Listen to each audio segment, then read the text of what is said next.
Have you ever found yourself completely gripped by, a legal drama? The kind where art, real creative expression, just clashes head-on with the powers that be. Oh, absolutely. Those can be the most fascinating stories. Well, today we're doing a deep dive into exactly that kind of conflict. It's unfolding right now in the heart of India's film industry. We're talking about a film, its title, even a character's name. Sparking this huge public debate. Exactly. It's landed right in the Kerala High Court. And get this, there's a special court viewing set for July 5th, 2025. It feels like more than just a movie dispute. It really is. And what's so compelling is that this isn't just about one film. It really taps into this ongoing challenge, this tension between creative freedom and regulatory oversight in, well, one of the biggest film industries in the world. Right. As we kind of unpack this, you'll see how these seemingly small details, a name, a title, can trigger these massive debates with really far-reaching consequences, potentially setting precedents. So at the center of it all is this Malayalam courtroom drama, Janaki versus State of Kerala, and on the other side, the Central Board of Film Certification, the CBFC. The censor board, yeah. Our mission today is to really get into the details. What are the CBFC's objections? What are the filmmakers saying back? And crucially, what does this all mean for cinema, not just in India, but maybe even more broadly? And specifically, why this name, Janaki, connected to a story about a sexual assault survivor, has become such a flashpoint. Okay, so let's dive into the film itself. Yeah. Janaki versus State of Kerala, or JSK. Sounds like a really powerful story. It does. Imagine this, an IT professional, Janaki, living in Bangalore. She goes back home to Kerala for a vacation, just, a normal trip. Right. But then something horrific happens. She becomes a victim of, well, a traumatic incident. And the film follows her fight for justice. Her personal fight. Exactly. Aided by this advocate character, David Abel Donovan. Yeah. And their pursuit of truth, it seems, fundamentally challenges the judicial system itself. It's a premise that grabs you right away, doesn't it? It absolutely does. And looking into it, the creative team is pretty impressive. Directed by Praveen Narayanan, produced by J. Faninder Kumar under Cosmos Entertainments. Sethamanir Kankol co-producing too, right? That's right. And it's got a solid runtime, like 2 hours, 34 minutes, so they're clearly aiming for depth. Plenty of time to explore things. Yeah. And you've got Suresh Gopi as the advocate. He brings that intensity. Oh, yeah. And Anupama Parameswaran plays Janaki. That's a challenging role, portraying both vulnerability and resilience. Absolutely. The film tackles big themes. Justice, truth, resilience, all set against that vivid Kerala backdrop. And here's the twist in the production story. Shooting started way back in November 2022. So quite a while ago. Yeah, not rushed at all. They had a release date planned for June 20th, 2025, then nudged it slightly to June 27th. Everything seemed good to go. All systems go, basically. And then bam, just days before it hits screens, everything hits a wall. The CBFC steps in.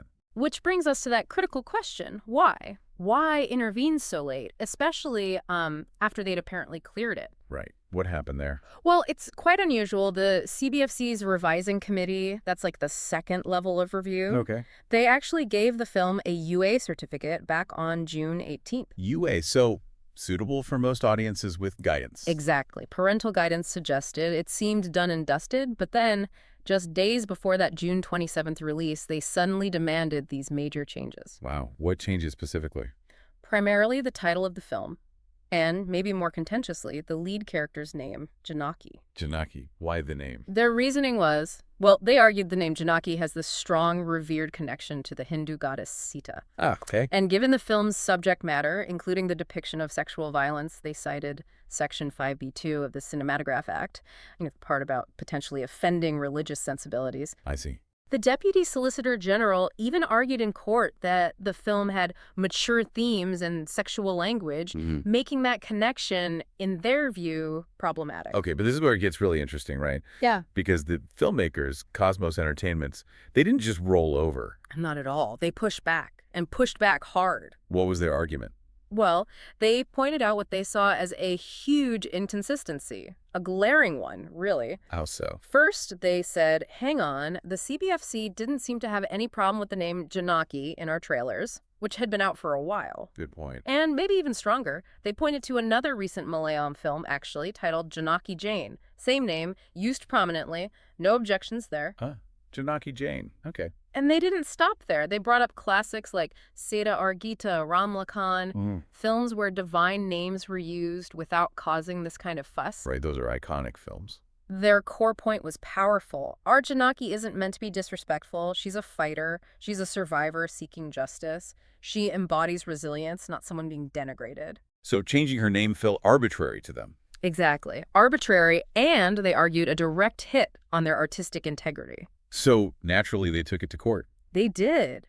They approached the Kerala High Court very quickly.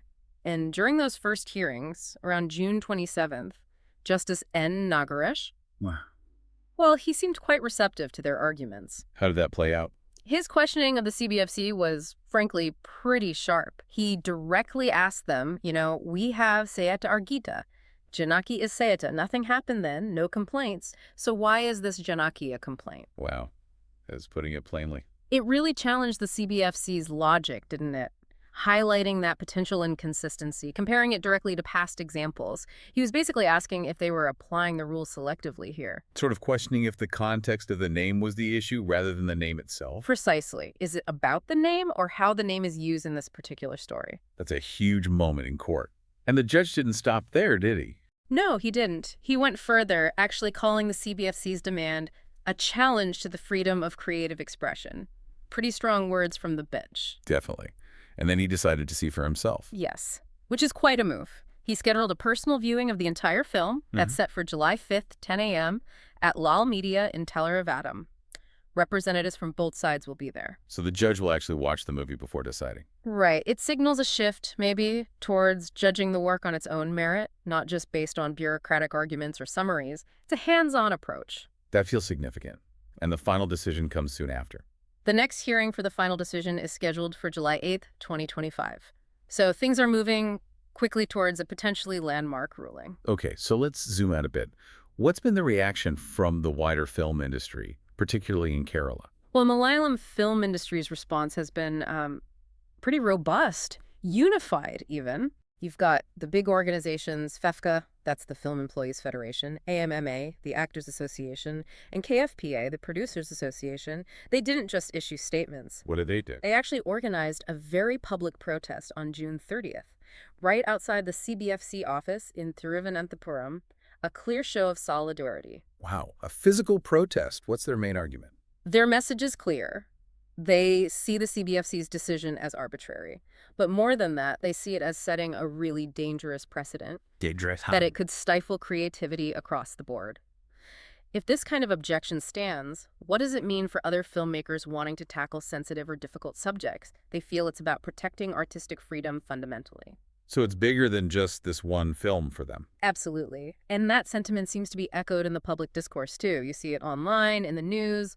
Lots of support for the filmmaker's right to choose their story, their names. Though I imagine there's also debate about the CBFC's role in cultural sensitivity. Of course, that debate always exists, but the dominant feeling, especially from the industry side, seems to be that this was an overreach by the censor board. Right. In this case, it doesn't exist in isolation, does it? Yeah. It kind of reminds you of other big certification battles in India. It absolutely does. This isn't happening in a vacuum. You think back to Uttar Punjab in 2015. Oh, yeah, the drug drama. Yeah. Massive cuts demanded went to the Bombay High Court. Exactly. Yeah. And the court largely backed the filmmakers. Or Padmavat in 2018, huge controversy over history, protests, even title changes forced upon it. Those were major flashpoints. They were. And cases like these, including Janaki versus State of Kerala now, they really highlight this ongoing tension, this push and pull between creative vision and regulatory control in Indian cinema. And the courts often end up being the referees. They do.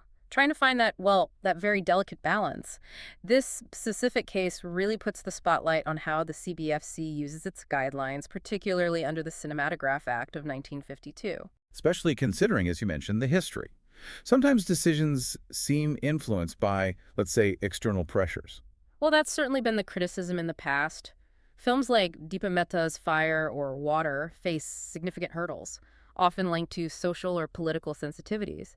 So the current judicial review in Kerala feels very relevant to that whole ongoing conversation about censorship and subjectivity. So the outcome on July 8th, it feels like it could have really big ripples. Huge potential impact.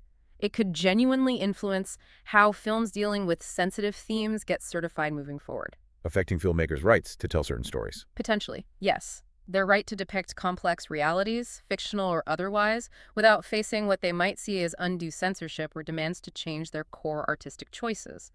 This isn't just about one film's release schedule. It could actually reshape the boundaries a bit. It could, shaping the landscape of Indian cinema, how it tells stories, and maybe even how it's seen internationally. Wow. So this case, playing out right now, really just lays bare that tricky balancing act, doesn't it? Artistic freedom versus cultural sensitivities. It really does. Oh, yeah. And as the Kerala High Court gets ready to make its decision, after watching the film, weighing all these arguments, you get the sense the entire Indian film world is kind of holding its breath. Waiting for a ruling that could set a really important precedent. A crucial one, yeah. So you've just joined us for this deep dive into a story that is definitely not finished yet.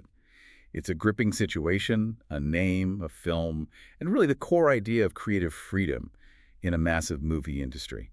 As you've been listening, what really stands out to you about this whole unfolding drama? The question that keeps coming back to me is, in a world where we seem to want more diverse stories, more authentic voices, stories that aren't afraid to be challenging, how do we make sure the rules, the regulations actually support that? Instead of stifling it. Right. How do they protect necessary boundaries without accidentally shutting down the very art they're supposed to oversee?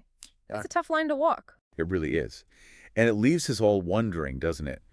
Will this decision on July 8th signal, maybe, a slight shift towards prioritizing that creative expression in India?